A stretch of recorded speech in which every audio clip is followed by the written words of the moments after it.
হাজলি মজলি আসসালামু আলাইকুম ভাইরা। হজরতে আদম আলাইহিস সালামের একটা সন্তান ছিল, তার নাম আছে শীস আলাইহিস সালাম। পরবর্তীতে ইনি আল্লাহ তাআলার নবী হয়েছিলেন, পয়গম্বর হয়েছিলেন। দেখেন ভাইরা, হজরতে শীস আলাইহিস সালাম যখন দুনিয়াতে আসলেন, জন্মগ্রহণ করলেন, হজরতে আদম আলাইহিস সালাম শীস আলাইহিস সালামের কপালে নূর মোবারক দেখতে পেয়েছিলেন, অর্থাৎ মোহাম্মদী নূর উনি দেখতে পেয়েছিলেন। উনি সেই সময় বুঝতে পেরেছিলেন যে আমার পরে আমার এই সন্তান শীস আলাইহিস সালাম উনি পৃথিবীর পয়গম্বর হবেন।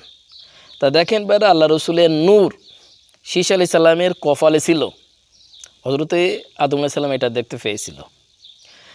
তারা কোন চোখে এই নূরগুলো দেখত? বর্তমান ক্ষেত্রে আমরা সেই নূর দেখতে পাই না। আমাদের প্রথম পিতা উনি যদি দেখতে পাই, তাহলে কেন আমরা দেখতে পাবো না? এইটা হচ্ছে মূল্যবান কথা। কারণ কি ভাই, আমরা নিজেদের প্রতি জুলুম করে করে, অবিচার করে করে, অন্যায় করে করে আমরা অনেক ধরনের বড় গুনাহের কাজ করে থাকি। এই জন্য সেই পর্যায়ে আমরা হতে পারি না।